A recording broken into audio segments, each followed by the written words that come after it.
You ever had a job that made you question your own sanity? Not just the kind of job that wears you down, but one that makes you wonder if you'll ever be the same again. If you think you can handle it, listen close. And if you make it to the end of my story without turning on a single light in your house, I dare you, leave a comment. Tell me you weren't scared, but I don't think you'll make it. I never planned to work the night shift at the Pine Hollow post office. I was a mill worker, third generation, just like my daddy and his daddy before him.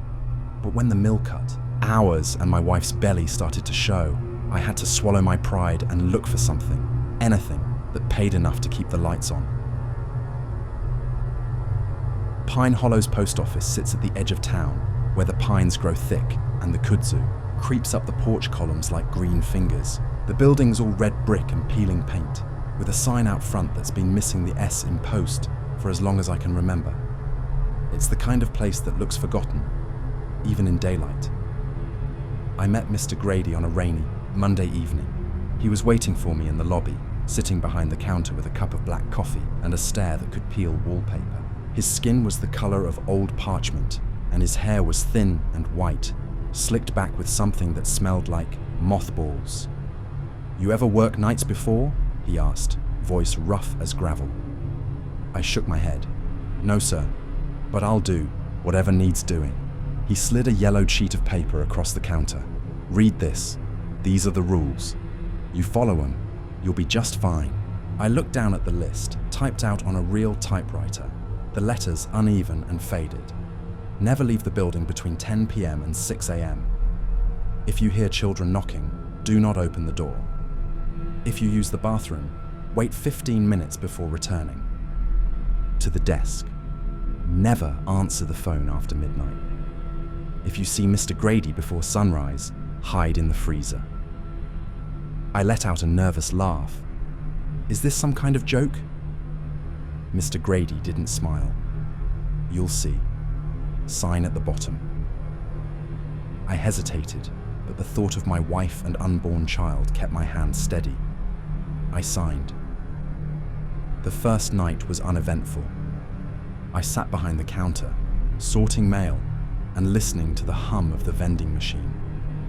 The building creaked and groaned like an old man settling into bed. Every so often, a car would pass by on the highway, headlights sweeping across the front, windows, before fading back into the dark. I kept glancing at the rules, taped to the wall above the desk. They felt like a dare, or maybe a warning, but nothing happened. Not that night. The second night, I started to notice things. The clock above the door ticked slower than it should. My watch said it was 1 a.m., but the clock insisted it was only 12:30. The shadows in the corners seemed thicker, like they were watching me. At 2 a.m., I heard a thump from the back room. I grabbed the flashlight and went to check, heart pounding. Nothing there but stacks of old mail and a draft that smelled like wet earth. When I got back to the desk, the phone was off the hook, dangling by its cord. I hung it up and told myself I was just tired. By the third night, the boredom had turned to unease. I started to feel like I wasn't alone.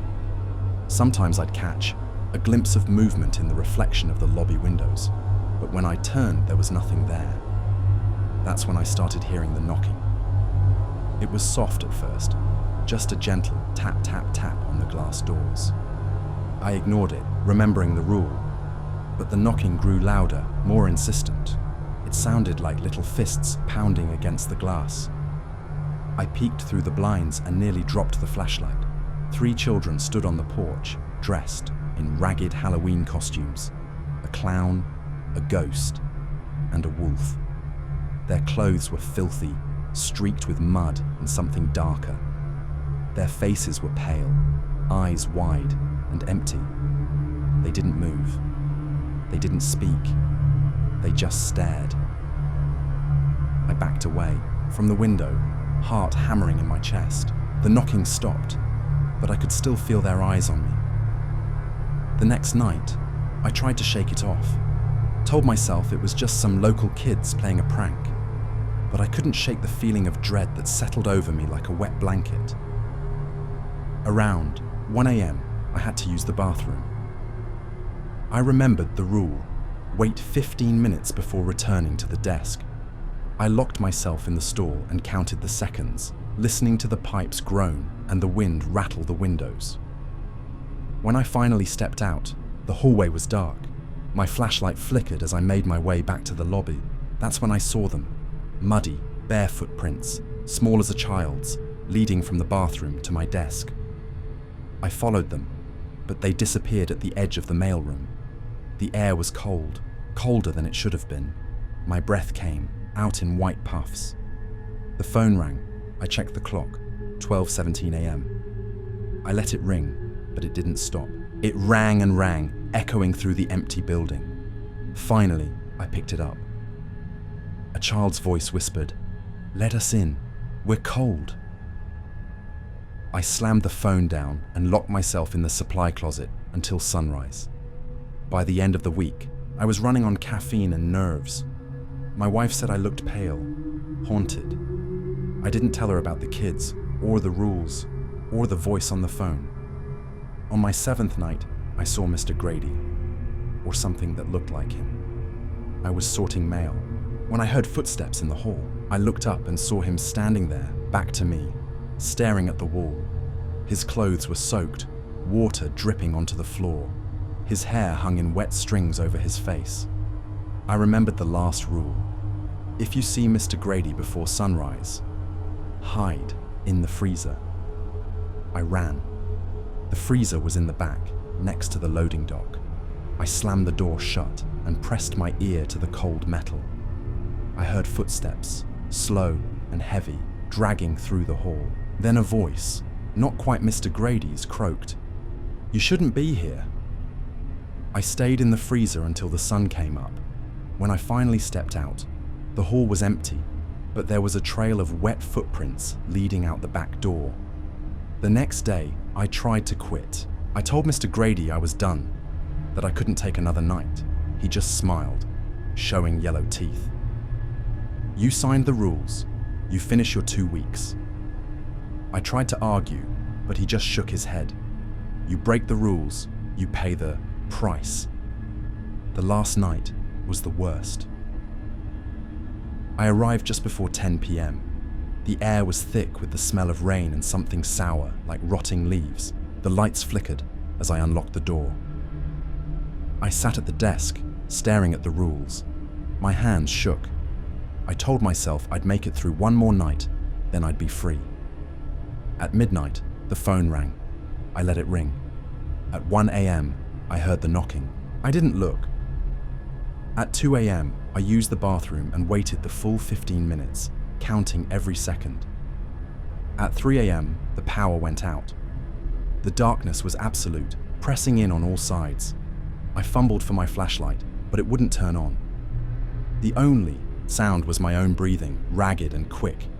Then I heard it, a soft, shuffling sound like bare feet on linoleum. The air grew cold, colder than the freezer. I could see my breath, even in the dark. I heard the children's voices chanting, "Trick or treat, trick or treat." I tried to run, but the doors wouldn't open. The windows were black, reflecting nothing but emptiness. The chanting grew louder, closer. I could feel them behind me, their cold fingers brushing my neck. The phone rang again. I answered it, hands shaking. A child's voice whispered, "You broke the rules. Now you belong to us." The lights flickered back on. The children stood in the lobby, faces pale and blank, eyes black as coal. Mr. Grady stood behind them, water dripping from his clothes, his face twisted in a smile. "You shouldn't have answered," he said. I tried to scream, but no sound came out. I woke up in my car, parked at the edge of the woods. The sun was rising, burning away the mist. My phone was full of missed calls from my wife. My hands were covered in dirt, and my clothes smelled of mildew and earth. I never went back to Pine Hollow. I never spoke to Mr. Grady again. But sometimes, late at night, I hear knocking at my door, and I never, ever answer it. So did you make it to the end without turning on a light? Prove it. Comment below and tell me you weren't scared. But if you hear a knock tonight, remember the rules. Because some doors are never meant to be opened,